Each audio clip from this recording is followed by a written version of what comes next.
Do this. Let's do this, everybody. Yes, yes, yes. So welcome, welcome, welcome. It's the 23rd of January in 2024, and we are here in my beautiful estate that I call my domicile.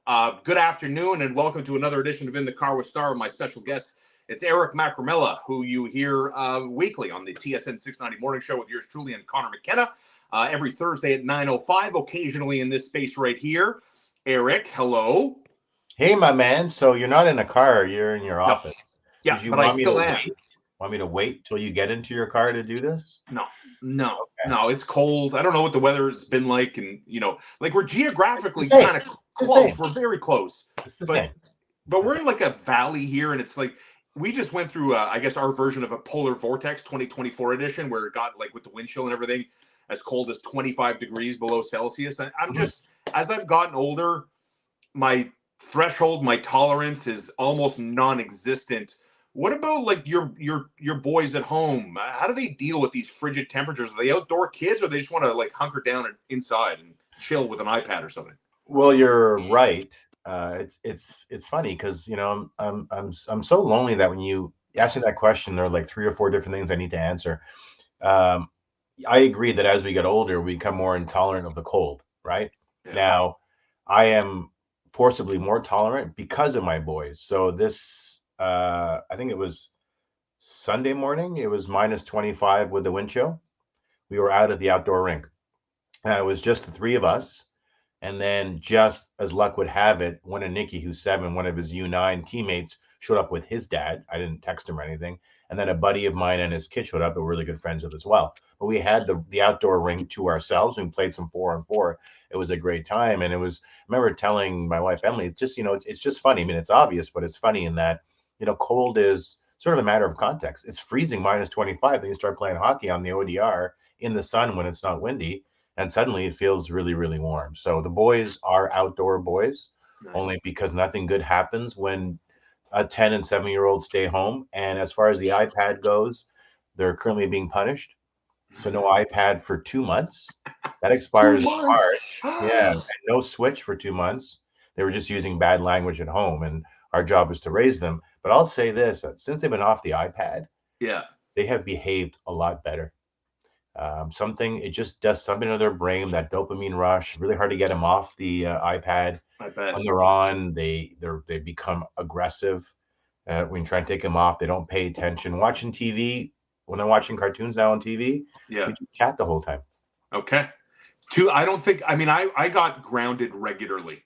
My parents, my dad particularly, was very strict with me because he knew his son. If you give Shaun an inch, he's going to take a mile. And my dad knew when to kind of rein me in. And so I got grounded regularly, I don't think I ever got punished for swearing at home. That wasn't an issue for me. Coming home late, sleeping at a friend's house and not telling my parents, kind of thing. And obviously, what parent wouldn't get worried when their 13-year-old doesn't come home, right? Like, it's understanding. But good on you, man. Good on you. It seems like, as someone that doesn't have children, I'm not here to tell people how to raise their kids or anything like that. But, essentially with the way things are going, I just don't want, Nicky or anyone else in your family to end up like Mary Berg or Sidney Crosby. You see these Twitter ads all the time, Eric? Do you see these Twitter ads with Mary Berg of CTV or Sidney Crosby's face photoshopped on some perpetrator that's being handcuffed and escorted by, a mob of police? Mary Berg says, "I'm ashamed of how I've disappointed Canada." And my whole For You tab on Twitter, ever since Elon Musk bought this app, has just been populated by these crazy, ludicrous, and I should also mention, extremely poor attempts on Photoshop of these Canadian celebrities. And so many people are suggesting that the people behind, whether it's Bell Media or the National Hockey League, should sue the pants off of Twitter, off Elon, or whatever the case may be. I can't believe you don't see this. It's everywhere on my Twitter feed. I mean, I've seen some of it, and when I look at it through the lens of a lawyer, as well as just as well as an end user for X. I still call it Twitter because X is stupid, and me too. About the acquisition has been stupid, and Twitter is still a toilet, but it's more of a toilet. when you Yeah. look at that, it's really the ultimate question is, is the end user, are they going to believe that that's a real clip, right? Right. And Right. so there's a lot of parity. But about being disciplined, though, you said your father was strict. So Yeah. what was your punishment when you burnt down the bunk Yes. beds? My that was the most severe of punishments, and the quick story behind that was, as an only child, I had bunk beds. My parents bought me bunk beds because I had sleepovers all the time, And one time I was talking to this girl, I guess I was kind of seeing in high school or whatever, What was her name? Christina. And I happened to, I don't know why, dude. I guess I must have had a little fire thing. I wasn't a fire starter. I wasn't going around setting random fires in these places. And I wasn't like training to be a pyrotechnic or anything like, or pyromania or whatever. Yeah. But I had this lighter, okay? And I must have been, because I was playing midget double A for TMR. Nice. With Coach Dave Butts, attorney at law, Mr. Were Butts. you a defenseman on that team? This is what I'm guessing.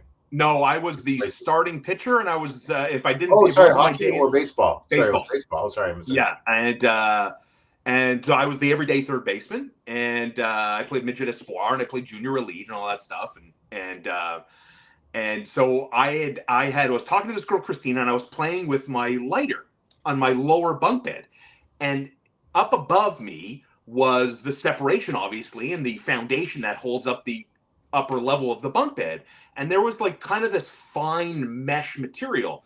And I noticed that if I just flicked my lighter, it would catch quickly and I would put it out immediately. It was like this quick kind of flame burst, No, you didn't. And so I would do that umpteen times or whatever else. And on these planks of wood, I would create these small little, the size of a quarter char marks. They were black circular char marks. And so fast forward, I'm in my living room. I'm getting ready for practice. It's spring training. And I'm sitting in the living room and I start to smell something, an aroma in our duplex. I lived in an upper duplex in Ville Saint Laurent. And I was like, something's not right. This doesn't smell good. And so I make my way back to my bedroom and I just see gray smoke filling the space. And now I see it's coming out like an exhaust on a cold winter's day. It's pouring out from the burn mark. And so what do? Very quick thinking. I'll credit myself for this. Even though I'm an idiot, here's where I kind of saved the day a little bit. I realize in our hall closet, there's a yellow fire extinguisher. I grab the extinguisher. I go to deploy the extinguisher, Eric, the nozzle breaks. Nothing is coming out. Now I'm frantically running from my bathroom to my bedroom with cups of water, throwing it on top. I finally extinguish the fire, and now I've got to go to practice. I'm not missing practice. I didn't burn down the house. I'm certainly not missing practice. I decide the best way to cover up the smell, because both my parents are at work, they're obviously not home yet, is to take my dad's collection of Paco Rabanne, Drakkar Noir, and Men's Old Spice, and just douse the bunk beds with my dad's cologne to cover up the aroma. And so, but there's alcohol in that, isn't there? Fast forward, I come home and there's a note from my mother saying, I know what you've done. We are having a discussion. My mother thought the smell was the result of the char marks I had made on the wood, not the fact that I had burnt the mattress to a crisp. I admitted that. I had burnt the mattress, and that was news to her. And I don't remember what my punishment was or how long it was. My mother was so angry that I almost burnt down the family house. How old were you? I was 14. And what were you doing with the lighter? I think I must have found it. I must have found it on the street somewhere, or I mean, I wasn't smoking or making those levels of poor decisions at that age, but I must have found it somewhere, and it was just something I had played with, just something totally irresponsible and absolutely moronic. But yeah, I got eviscerated. My parents were very good at taking away. So if your kids love the iPad and everything else, and that's a stimulant for them, my stimulant was playing sports with my friends.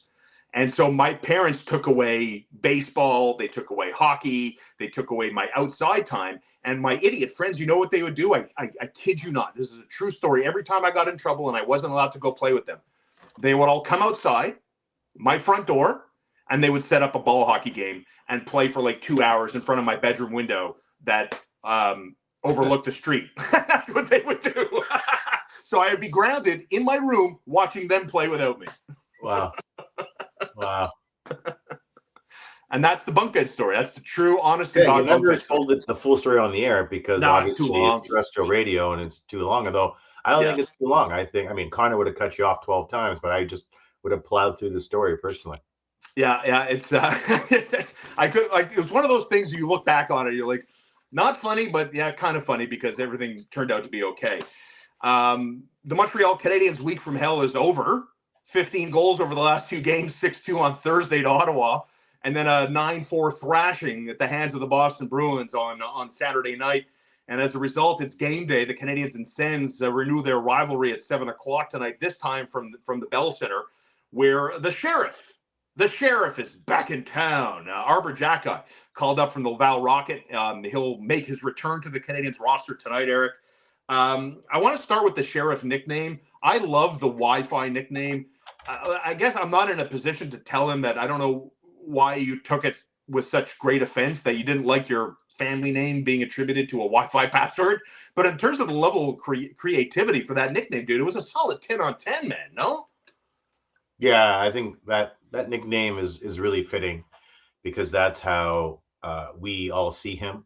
Yes. Someone who is there to mete out justice when the opposing players take liberties with our own players. It's good to have him back. I mean, there was some growth I think needed on the defensive end with Arbor Xhekaj. Yeah, and by all accounts, he did a good job. He never complained, and we saw some growth as well with his defensive partner Logan Mailloux. They put up like forward stats insofar as points when they were paired together.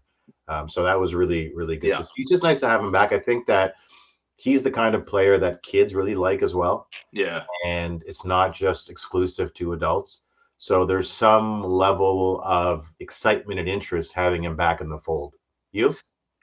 I like that he's back. I'm going to be curious to see what version of Arbor Xhekaj the Canadiens get, because one of the things that made me comfortable going on the air every day, and when we did speculate, I was good and confident with my opinion that if the Canadiens wanted to move Arbor Xhekaj for the right price, I had my hand up. I'm like, good to go.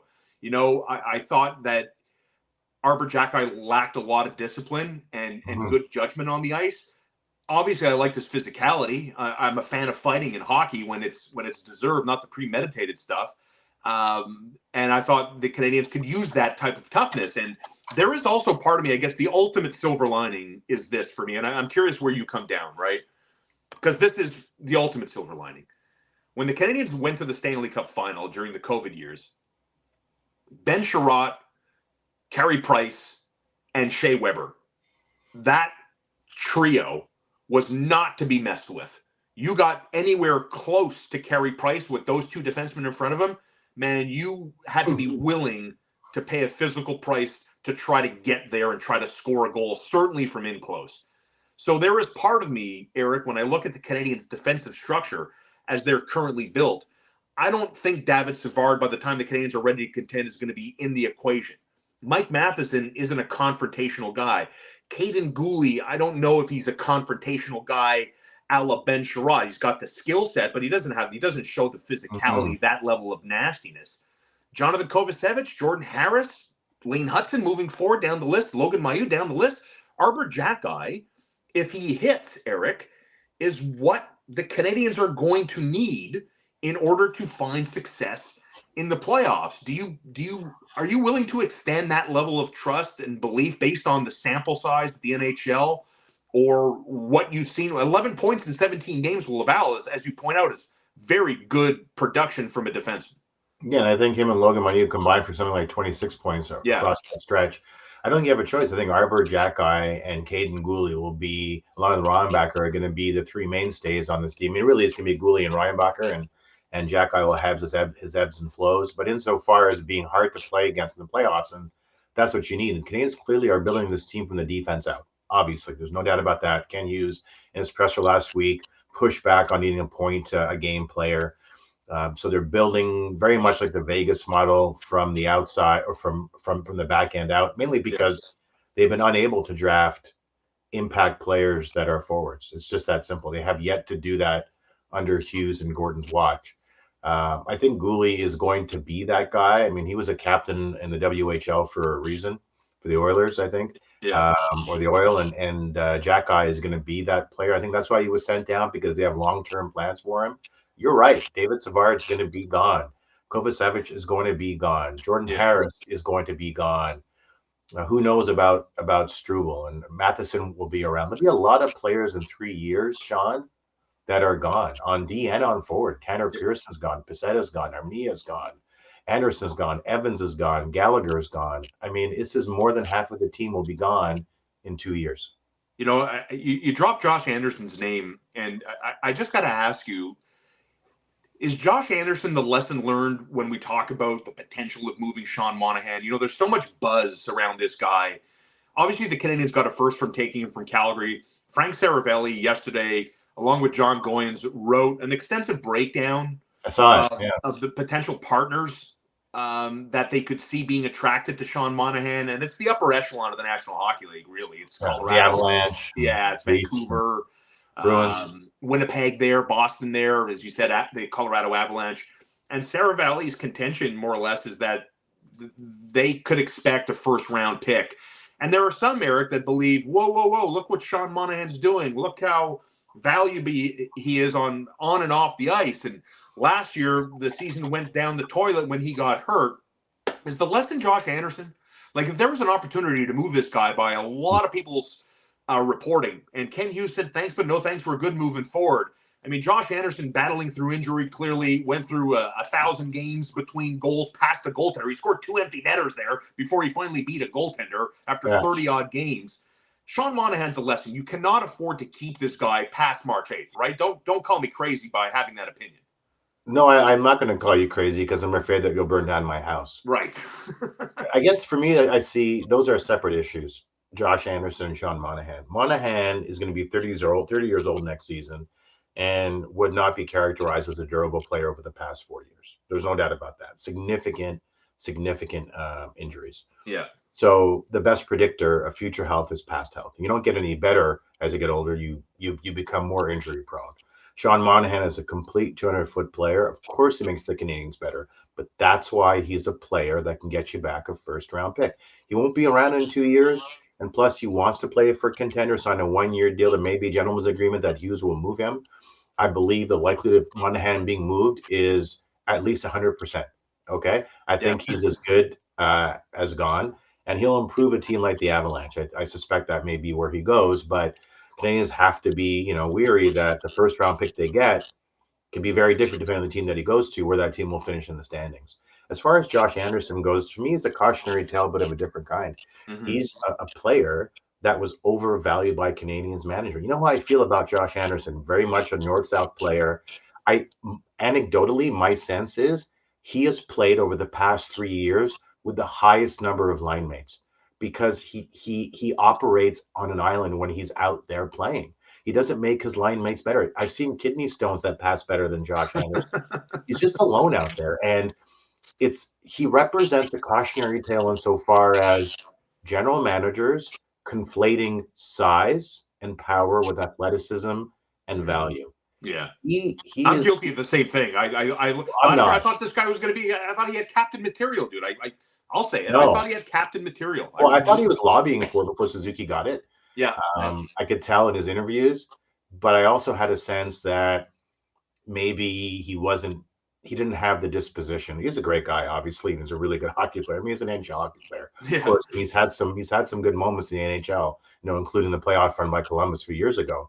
But that being said, I believe that he's always been overvalued as a Montreal Canadien, and I wanted to see him traded last year when his value was close to his highest value as a Montreal Canadien. He didn't do it, and now look what happened. So it's still tradable, but it's time to move on, man. It's time to move on. And that's it. Same. I apply that logic to the Monahan discussion. The guy's playing 18 minutes a night. He's more or less a point-a-game player over his last 10. He's got 2 goals, 8 assists over his last 10 games. Playing good minutes, playing on good lines, and contributing. I mean, it's part of me just wants to wrap the guy in bubble wrap and push him to the side until now in March 8th and let the Canadiens strike while the iron is hot. Eric, you had mentioned something in passing before when we were talking briefly about general manager Ken Hughes and Jeff Gorton talking about the building of their hockey club and what they hope to achieve one day. And they're big this year on talking about how points don't mean everything. Goals and assists don't mean. Because if they do, they have a problem.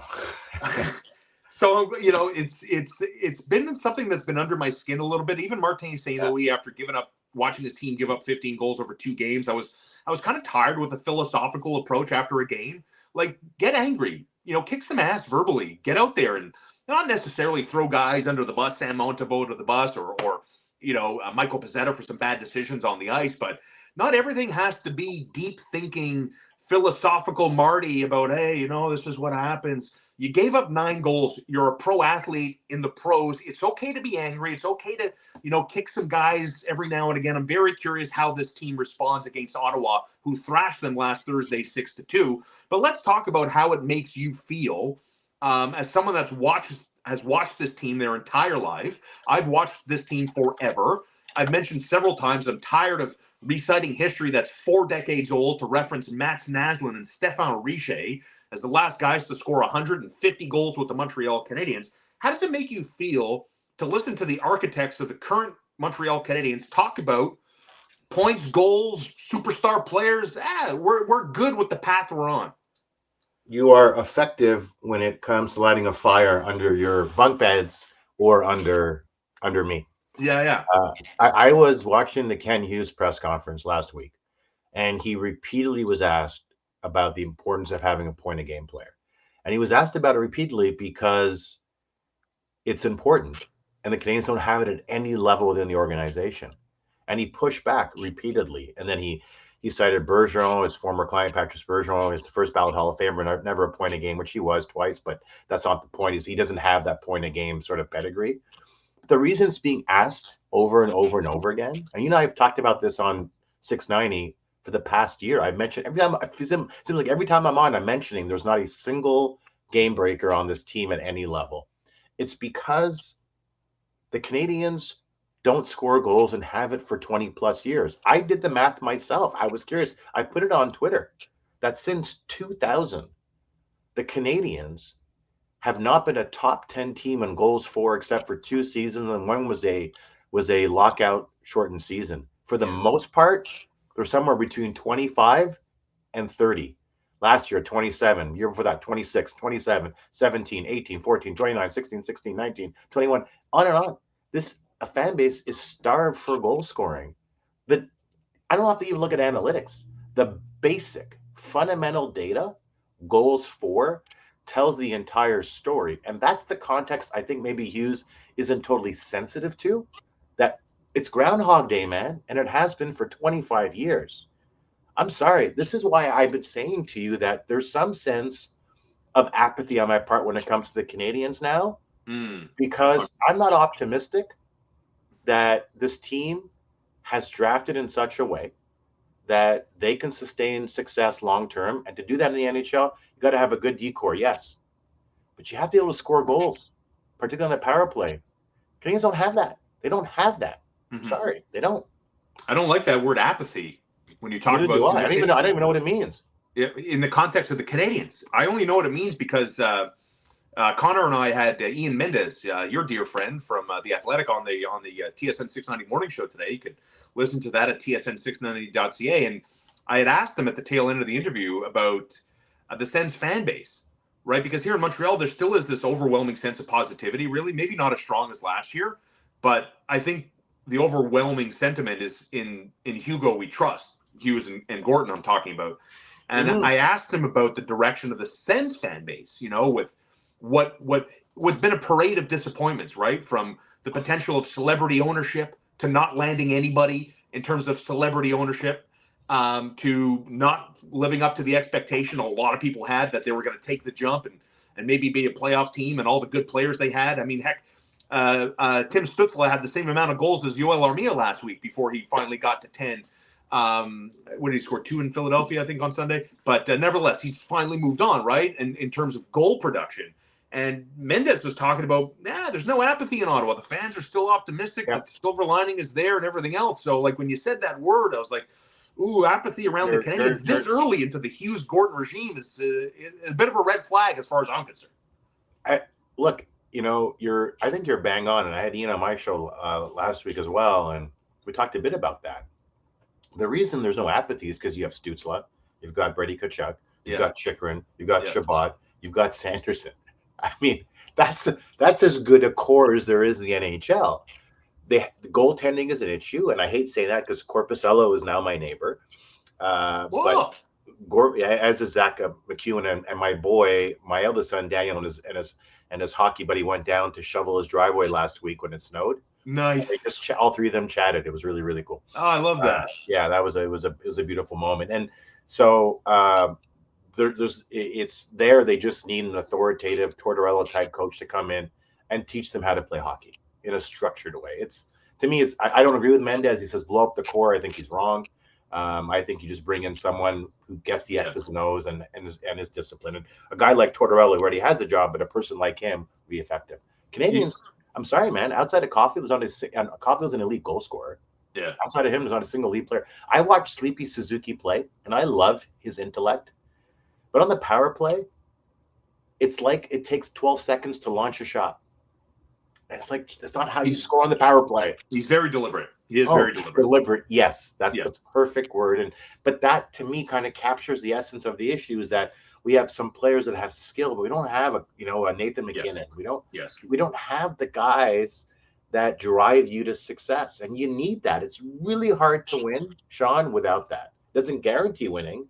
Right. It almost guarantees you won't win if you don't have those players. Because the other thought I had to follow up on what you're saying, because you're 100% right. We are so starved for offensive talent that we are willing to, to say silver linings would be putting it mild. To talk about Juraj Slafkovsky, right? The number 1 overall pick, and say, wow, look at the season that he's on, right? This is the number 1 over the Canadiens.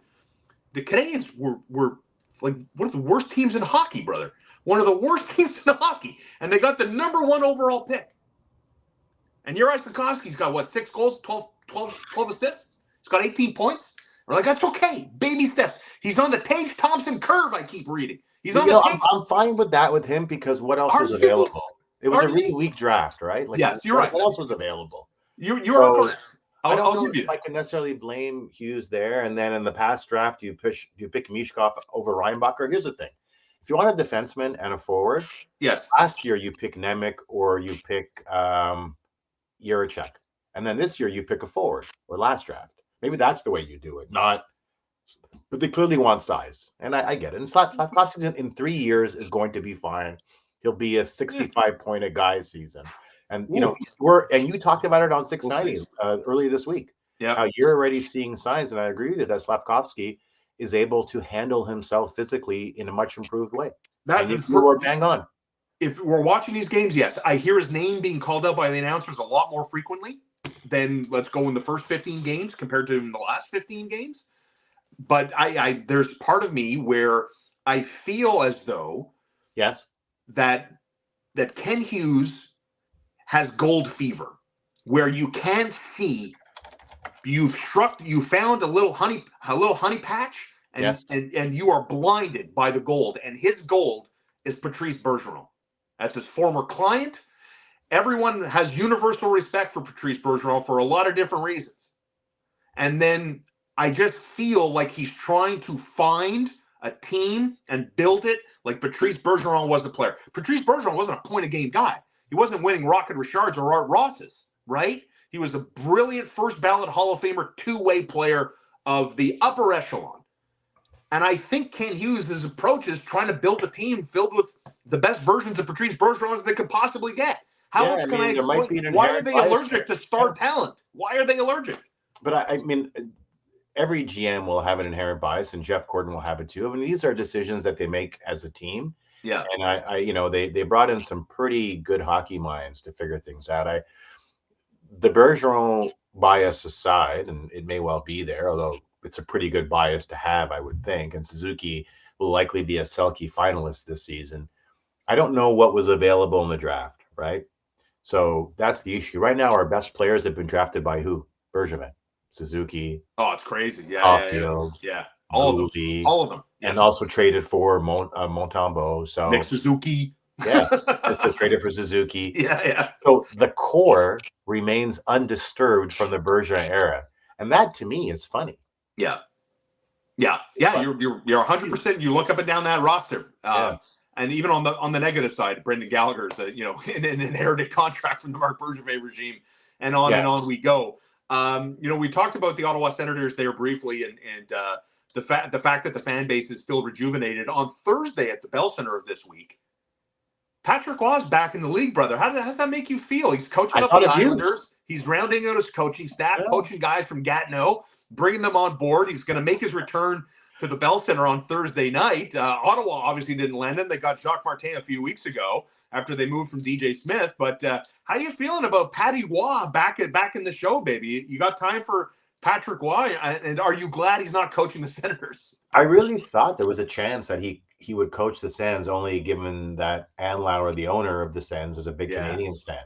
Yeah. And if you're a big Canadiens fan like you love Patrick Roy. I think probably I'm in the minority, mainly because I am the minority. Yes. But I was never wild about Patrick Roy like you were. Obviously, I saw his value as a goaltender, and he was a winner, and that as a coach would have been well suited for the Sens, I think, because they need someone who's mean. Yeah. Doesn't indulge. And every group of athletes, depending on where they are in their development, need different personalities. And right now, the Sens need that. I'm really happy to see him as a coach in the NHL. And the first thing he said in the presser is, "I'm not doing management. I promise." Of course, you won't let him do it. But I'm happy he's back for one reason. He's really entertaining. Right? Yeah, he's great. Like he's great. You notice him when he's behind the bench. Yes. So I've already seen some clips of practice, and he's already being mean. I think that's fantastic. He's so intense. It's the closest comparative for me is if Michael Jordan was your coach. There's that level of intensity. Would you ever shave your beard for a job? Because I'm sure Lou Lamoriello made Patrick shave his face. Like, is there a prestigious law firm you want to work for before you call it a career and hang up your robes and your fancy wig, even though you don't wear one? That's more. Well, I already work at a pretty prestigious law firm. They don't. Gallings is pretty big. Yeah. Gallings is a global firm in many countries around the world. Plus, I work there, and it makes it so much better because I'm very powerful. He's also a partner. Yeah, I've been a partner for a while now. I've been at the firm now. I moved from Montreal to Ottawa, right? Yeah. After law school, and I applied to one law firm in Ottawa, and that was Gallings. Wow. And so I've been there now 24 years. Good for you. Hey, congrats, man. That's nice. Yeah, isn't it crazy? It is awesome. Yeah. It's nuts. Actually, as we're talking, so I'm doing all the legal work for the PWHL from a branding standpoint, right? Oh. And so I was, one fun thing is I was invited to the U.S. Embassy last week. The U.S. Ambassador David Cohen was having a party to celebrate the PWHL, and all the Ottawa players were there, and the mayor and the whole thing. But I just got an email, and so I'll be interviewing an executive from the PWHL, right? Because it's the Dodgers that own the PWHL, right?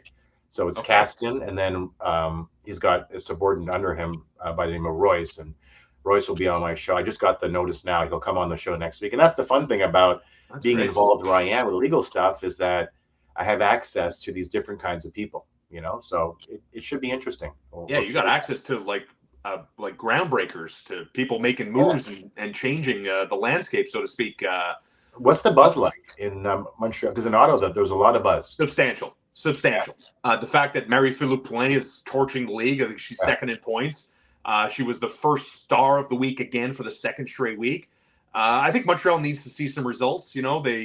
They lost to Toronto in a shootout on Saturday afternoon. They play at Minnesota. When's today? Tuesday. They play at Minnesota tomorrow, and then they're back home at Place Bell. But in the early blushes here, it is very enthusiastic. People are very, very excited for this, and I'm glad you brought that up, because your area of expertise is trademark law, and can you tell me, are they close to names? I can't tell you anything. Okay. Unfortunately, I had to ask. Of course, Because I'm curious too. Like I'm glad they did it the way they did. Like, I don't care that there's no names. It's not like PWHL Montreal Canadiens or whatever the nicknames may be. because, when I do Sports Centers on the morning on TSN 690, I always, because there's no name. It's the PWHL Montreal team is taking on Minnesota tomorrow at 7:00 Central Time, So I'm ready for the branding. I'm ready for the branding to be unleashed. And I got a sense that once the branding is out and the merch is up, it is going to fly off the shelves. I mean, it's groundbreaking stuff here. And for the first time, I think in forever, since women's pro hockey has gotten off the ground with 2 leagues and everyone trying to get on the same page, I think this is the WNBA. I don't think it's going anywhere, Eric. No, it's not. And I love the fact that the team nickname reveal has been delayed. Or not delayed, they're just taking their time because to send a clear message that they're here for the long term. They're owned by the Guggenheim Group. So they're the guys that own the Dodgers. There's no shortage of money.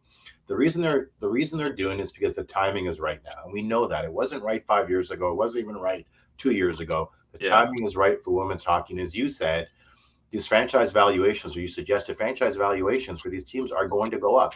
The PWHL is a startup like any other startup. And for any startup, timing is key. And I think they nailed it, man. I really think they nailed it. They're here for as long as we have hockey rinks. I tell you, if I had Macramalla money, I would try to get in. This is the ground floor. You've already missed the ground floor. We're at, I guess, floor 1 now, maybe. But if I was rolling, I would 100% invest in the PWHL. I would love to be part of. I mean, come on, dude. I mean, obviously, I'm not going to be a pro athlete. Breaking news: 45-year-old Shaun Starr will not be a pro athlete in any capacity. I'd like to have a minority ownership claim in an upstart. Hey, I thought you were my age. You're a little bit younger. How are you? I'm 49. Oh shit! Damn, man. I thought we were the same age, but I mean, I look youngish. So I passed. I don't think I look 40. Yeah, you don't look at. It's funny, right? Like if you asked me when I was 8 years old what I thought a 49-year-old person looked like, I would not. You look much younger than 49. I would say 38, maybe. You know what I mean? Yeah. If I hide the gray here, I'm starting to get some gray here. Yeah. I think that's part of it. Is I don't really have a lot of gray hair on my head, and that's in part what ages you. Someone asked my wife like 10 years ago, when I was like 39, does Eric dye his hair black? And we just laughed for 2 days because I eat out of the garbage. I'm so goddamn lazy. I'm gonna dye my hair. Plus, dyeing your hair is stupid. You look ridiculous. The only thing dumber than dyeing your hair is wearing a hairpiece. Yeah. Right? The thing about Eric's garbage, though, it's filled with beluga caviar and discarded champagne. That's it's not like my garbage, with cupcake wrappers. It's the champagne cork hit me in the eye. Get out of here, caviar. I've had enough of you. Off to the rubbish bin. Speaking of the rubbish bin, let's talk about the Buffalo Bills for a second. Yes. The NFL postseason is rolling on. And you brought this up. Shoot, it feels a while ago.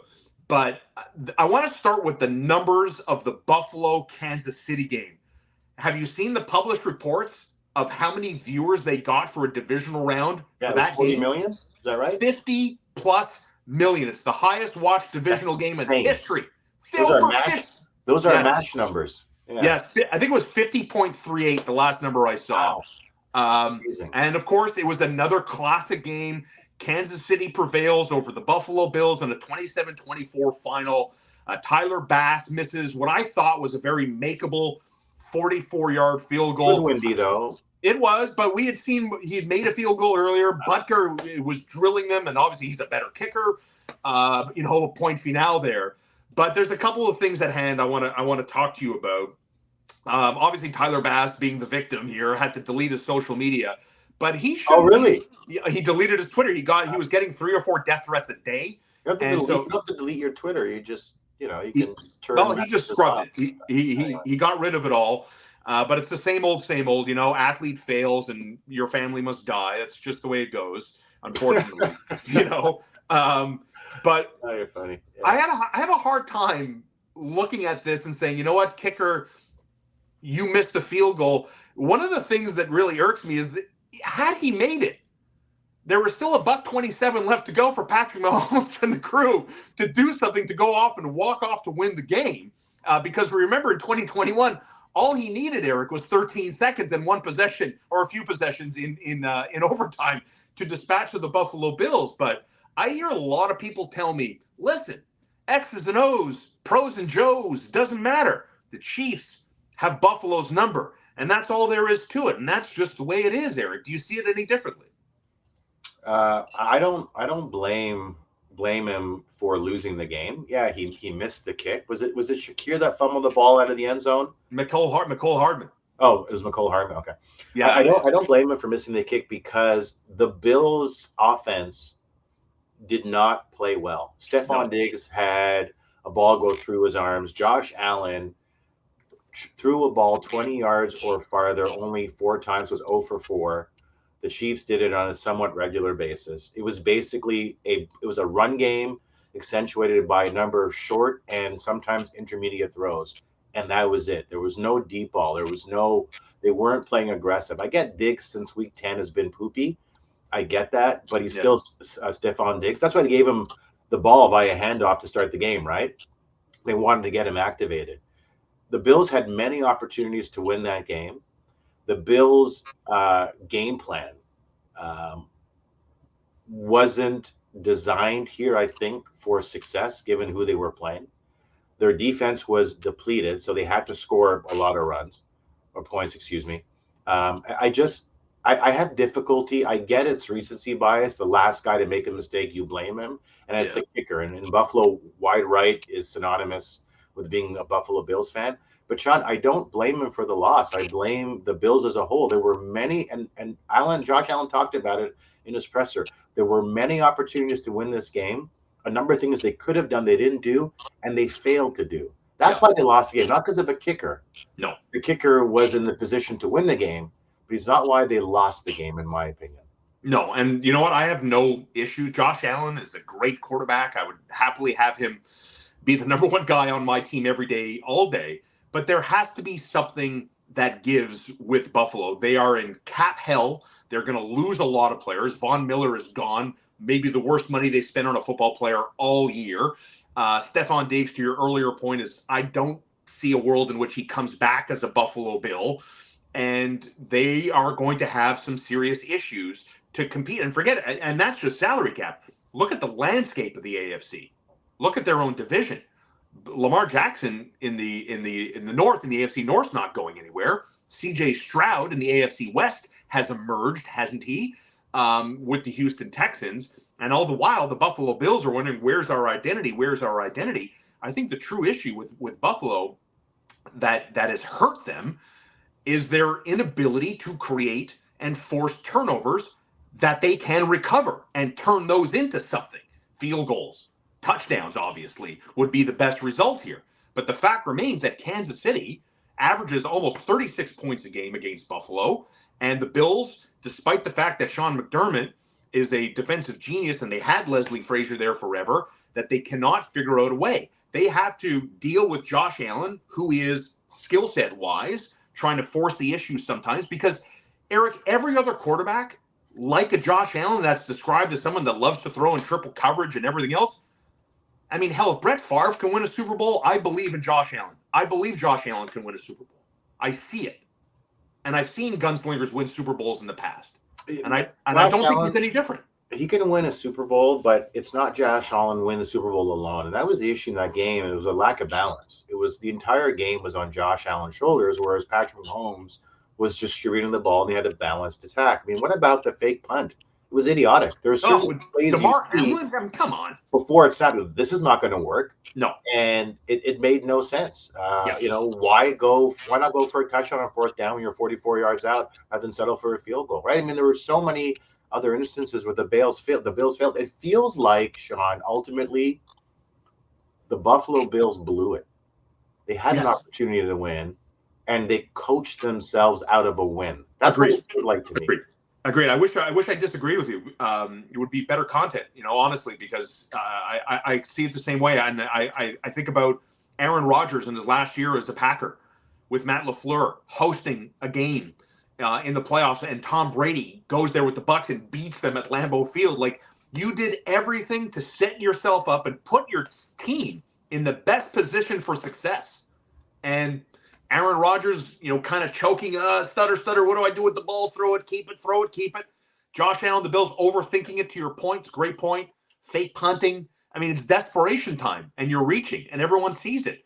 Meanwhile, How do you, Patrick Mahomes, man? Like, they take away his toys, they refocus on defense, and this guy's out here, the king of improv. He can pass in the pocket, he can run, he can scramble, he could do it all. I mean, he is next level, next level. I am in awe of watching Patrick Mahomes, and not like I needed to be convinced of the greatness of Patrick Mahomes, but I wanted to see him go to Buffalo on the road, in the cold, with people telling him to F off while throwing snowballs at him all game long and beat them. And he did. You know, it's like, okay, dude, you are that guy. You are on an island all by yourself, and you belong there because you deserve it, right? Like, that's who he is at this point. Aaron Rodgers is a self-anointed island, whereas Josh Allen just does what he can to help the team win. Yeah. You know, you saw with Matt LaFleur with a lesser quarterback having a team that performed a lot better than it did with Aaron Rodgers. Yeah. The tail end of the Packers, because LaFleur got a chance to coach like he wanted to coach. And part of that is distributing the ball. It's not all Devontae Adams. It's not throwing the ball to an aging Randall Cobb, right? It's about distributing the ball and having a bunch of young wide receivers that can do the job. And LaFleur, I'm sure, was the happiest guy in the room when Aaron Rodgers left, because he goes, now we can actually play a team game.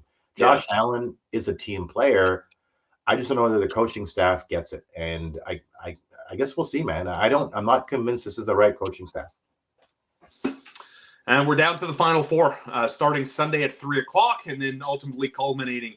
Who do you got? Who's the best team left of the Final Four? AFC Championship has San Francisco hosting Green Bay. The Detroit Lions go to San Francisco. And in the AFC, as we know, it's Patrick Mahomes and Lamar Jackson and the Baltimore Ravens. Who's the best team left? Isn't it interesting how you don't have a single quarterback under the age of 30 or older in the Final Four, actually, let alone the Final 8. The average age in the Final 8 is 25.8 years old. Yeah. Jared Goff, I'm going to go with the best quarterbacks, right? So Jared Goff is a better quarterback than Purdy. 49ers are a better team, but Lions, man, they have knocked it out of the park by way of the draft. Yeah. Last 6 picks. I mean, they have weapons at every single position except for corner. But corner is a position of need in the NFL generally. They have management has knocked it out of the park. So I'll take the Lions over the 49ers only because that team is a lot better than people think. It's not a Cinderella story. They're really good. The interesting matchup is Ravens-Chiefs. Ravens are a better team across the board. And Lamar Jackson is very hard to plan for. So logically, I think you pick the Ravens. Yeah, but you saw that Ravens defense, how confrontational they were early on. They were suffocating on the weekend and had a relatively kind of easy-ish time to punch their ticket to the AFC Championship game. And if this was a high-budget podcast, I would have stopped you after you had mentioned Dan Campbell and asked you, had you heard yet his Hard Knock speech that he delivered to his players during camp? And you know what I love about Dan Campbell is that he was never a coordinator. He was a former player, played for the New Orleans Saints forever, was part of that Bounty Gate stuff, and was never an OC or a DC. This guy is just born to play football and lead football players. Mm-hmm. If you have a chance, if you think about it later when you have a free second or whatever, or you're thinking about the NFC Championship game, oh yeah, Shaun said the Dan Campbell thing. Look for it on YouTube. Dan Campbell Hard Knock speech where he's talking to his players. And dude, it's so easy. And you're a lawyer. You can tell fugazi from a genuine person and if they're feeding you a line or actually being authentic with what they're expressing to you.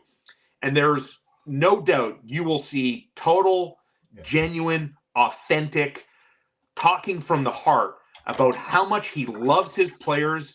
All he does is think about them. All he does is game plan to put them in the best position to be successful on the field and off the field. And I'll tell you, I'm ready to jump out my window and into the snowbank and do burpees for Dan Campbell right now. Right now. He's that much of a leader, that much of a guy. You watch this guy, you look him in his eyes, there's no way you're coming away with your tail tucked between your legs. He will make you a better player. Are you saying that Dan Campbell is not Tom Reynolds? Is that what you're telling me? It's a war veteran you're talking about there. Yeah, no, I totally agree with you. Yeah, he is authentic and he's genuine, and that's what real leaders are. Oh, by the way, I was just on my continued quest to keep tabs on Jesperi Kotkaniemi, 3 points in the past 24 games. You're welcome. Three? What? How many? 3 points in the past 24. You got off to a hot start. 3 points, 24. Yes. I was getting on Twitter. I was getting, because I've been pretty vocal on your show and on my show and on Twitter about Jesperi Kotkaniemi not even being a top 10 pick. And what you see is kind of what you get. And so this season I was getting unsolicited tweets from Hurricane fans because he got off to a really good start. And all I said was, let's just wait. It's just like 10 games. Yeah. You get a single point for like 12 games. That's the thing. Hockey is an 82-game season. I know. Like 3 points in 24 games. Let me put it in perspective. I have 2 points in 24 games. I don't even play in the NHL. But you have a beautiful beard, and you're wearing a Yankee spring training long sleeve, and at least it's not a Jays gear. You're a secret Yankee fan. I know you are. Don't hide. I know you love the boys are Yankee fans because they gravitate to extremes. That extreme is Aaron Judge, right? 6'8", 280 pounds. So I'm looking at a potential. The Easter weekend, right? Yeah. Falls on my birthday, actually. Okay. And I was looking at the baseball, and that's the opening. It's opening day on the 29th or 28th or 29th, and the Yankees are in Houston for a 3-game set. I'm thinking that'd be kind of fun to take the kids to Houston for a game. Dude, that'd be great. Like, it's a beautiful ballpark, right? And then the Mavericks play Saturday night. That's probably a really easy ticket to get because they suck. So I don't know. I'm thinking about it. That sounds like a great trip, man. If you can make it happen, right? Yeah. Okay. Fantastic. Thank you, Eric. Really appreciate it. The time just flew by today. It does fly by when we're together, and I'm looking forward to more of these, and I'm looking forward to them morphing into something else at some point. I appreciate it. You want to, if you know, I like, thanks always to my sponsors, Chiefs Convenience, littlebearonline.com, where you can get all your pet food and all your pet's needs delivered to your house on a nice budget in a timely manner. It's all about the savings, It's all about the fitness. Thanks to my friends at Zazo Strength and Conditioning, 5528 Ferrier in Montreal, right next to the Orange Julep. That's when you know it's a good gym, when they're located next to fast food joints, and I just drive right by them on my way home. I don't even think about the Julep. I don't think about Wendy's or McDonald's as I drive right by you, because the Zazo Strength and Conditioning has fine-tuned me physically and mentally to overcome those minor hurdles that I normally would never overcome. And by the way, their class schedule is accommodating. It's affordable. It's always innovative, and it's unique to you. So like if Eric and I go train together, I'll have my program in a class setting. Eric will have his program in a class setting. It's all integrated. It's beautiful stuff. Go check him out. Find him on Instagram, Zazo Strength, 5528 Ferrier in Montreal, as I begin my adventures back in the world of fitness, where now I'm feeling good. Like I missed a workout on Monday. I called my guys, listen, I got to come today. So I made up my mind. Yeah. Feeling good. I like feeling strong sometimes. Well, you know what? When I came back from Jamaica, so we were there for a week. We came back on January 7th and said, okay, look, my upper body is a disgusting, filthy mess. I hate looking at myself without a shirt on. So I got to cut out refined sugar and alcohol. Sugar is tough. And that didn't last more than 10 days, but alcohol was actually easy. And it was funny, within about 4 days, the kids said, you don't seem as bloated, number one. And I don't drink a lot. I don't have an addictive personality, so I don't really drink a lot. But I felt physically different after not drinking just for like 5 or 6 days. Like I felt better. For sure. It was a surprise, man. Yeah, well, it's crazy what it does to you, right? Some small changes in your routine that benefit your health. So whether it's going to the gym or dry January, as a lot of people were doing this month, and everything else, like these little, I'm not a fan of like the crash diets, 30-day, 60-day, 90-day challenge, South Beach this, whatever else, cookie that. I like lifestyle changes, small adjustments, like you're saying, it's almost impossible to cut out sugar. But can you minimize the portion of pasta or how many chips you're having, how many peanuts you're having? You can do all of that stuff. And one of the things they talked to me about was the whole, like if I'm going to have like a breakfast, I can have 2 eggs, but do I need 2 pieces of bread to go with my 2 eggs? Maybe I'll have 1 piece of toast. So, maybe the proteins to the carbs type of thing. Those small adjustments I find are easier to sustain in the long term, right? And so, I mean, it's not a paid advertisement. I'm just doing it, because they're great at what they do, and it's helped me. And so if I can help you, it's kind of why I'm here. I like helping people. You know, Shaun, I mean, I think we all know what we need to do. We Yes, just we do. don't Exactly. have the willpower or Correct. the impulse control to do what Correct. we need to do. Correct. It's all about calories, but Yes. also you have to eat in a healthy way because some of those calories could kill you if you eat the wrong food. But again, we know what to do. We just choose not to do it. And That's it. my issue is that I'm a lot heavier than you might think. Okay. And I'm at like 225. Okay. And but I just wear it differently. Yeah. Yeah, me too. I'm a big guy. Yeah. That's a problem. And I'm Yeah. not a big guy. I'm 5'11". You're 6'10", I think. Last time anyway, I feel how's you. everything else going? Everything's great. Yeah. Yeah. The winter sucks. I'm more or less fed up. I'm missing my golf season. Like hitting a ball into a net or into a screen doesn't really move the needle that much for me, But yeah, I'm ready for winter to end. And do you have any time off? Like, are you going to consider going like on a golf trip somewhere? Maybe. I'm hoping we were looking at. My buddies and I have gone to California a couple of times. We go to Nice. Newport Beach, Yep. and we kind of kick it around there. And so we're thinking maybe late March into April if it does happen. But if not, we are planning another boys trip in July, early July, where last year we were 30 plus. We went to Cabot in Nova Scotia. Oh, right. Yes, I remember to that. play Yeah. Cabot on the Cliffs and Cabot Links, the best courses in this country, really, and one of the top golf courses in the world. And so we did a whole boys trip out there, with private shuttle there and back from the airport in Halifax. Dude, it was an unbelievable trip. 5 stars.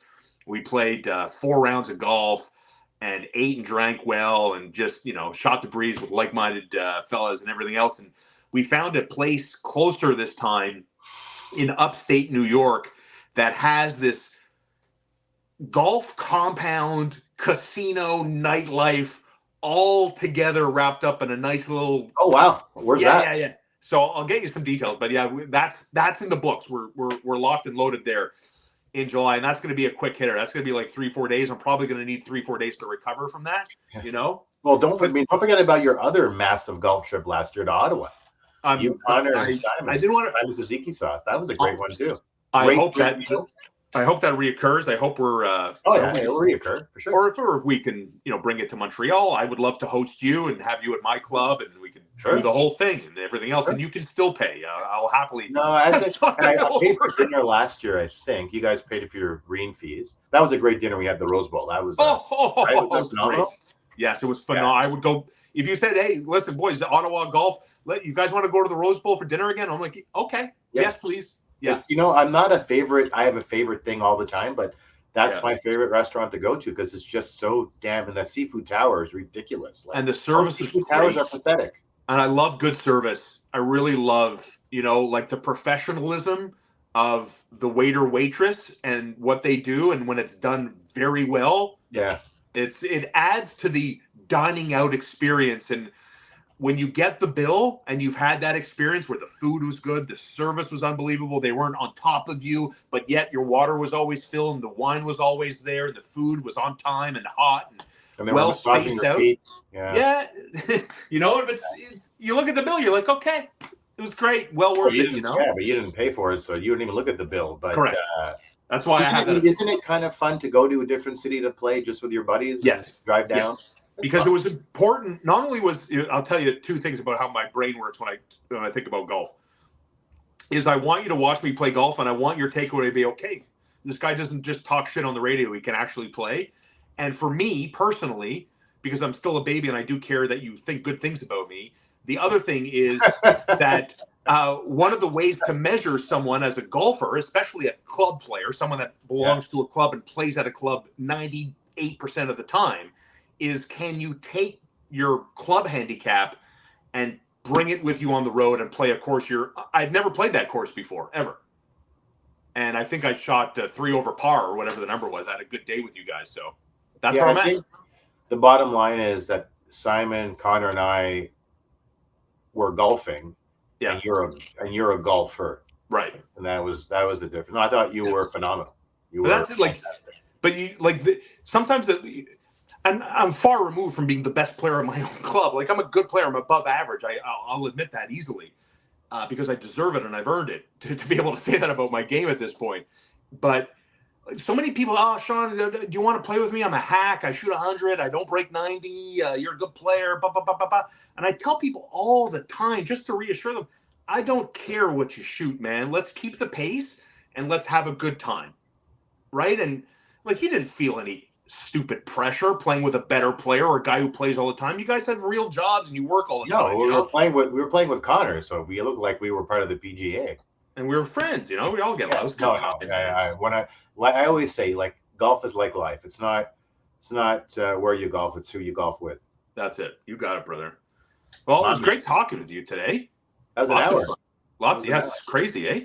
Yeah. All right, brother. Thanks as always. And we'll catch you on the radio every Thursday where Eric joins us. Connor and I at 9:05 sharp coming up on Thursday. Lots to talk about, certainly. And, of course, Eric will be giddy because when we speak on Thursday on the radio, it will be Patrick Waugh night at the Bell Center. You're not bringing your kids to Montreal on Thursday, to see Patrick Waugh's coaching debut? No, but I'm also not going to be there either. Yeah. Just before I let you go, when you were firing when you were firing off all your tweets there about goaltenders and when Fleury passed Patrick Waugh. Oh, yeah. But, like, who am I picking for – if I have to win one game? Yeah. You're taking the Dominator. Oh, he was the best I've ever seen. In his prime, never saw anybody better. The way he did that Sabres team and that playoff series, I think it was 98, was it? Well, when they lost to Dallas, it was 99. It was 99. So, and then they ended up losing to Dallas, and Brett Hull's toe was in the crease, the whole thing. But, I mean, that was a crappy team. But for Hasek, you guys. I mean, he's won 2 Hearts. Jesus. And look at his gold medal with the Czech team. That team was terrible. But as I tweeted at the time, and I will admit, I subtweeted you because I told Hasek he could eat a bag of batteries. You'll never be better than Patty Waugh. But that was an emotional response from on your part. I agree, and I said I have the emotional level of a 14-year-old when you asked me about Patrick Waugh. Yeah, he's won 2 Stanley Cups for my favorite hockey team, man. I know, and same thing for me. But I can still, in my opinion at least, I just look at Hasek and I'm like, my God, in your prime, I have never seen a better goaltender in my life. But his technique offended me, It was unorthodox, but about, like Patrick Waugh, they had one thing in common. That was this intense need, not want, but intense need to win. Yeah. But listen, I mean, I guess if the game was played in Montreal, I would take Patrick Waugh, but I will ultimately defer and be mature here and suggest that you're probably right. Probably. Maybe. A little bit. It's just opinion, right? So.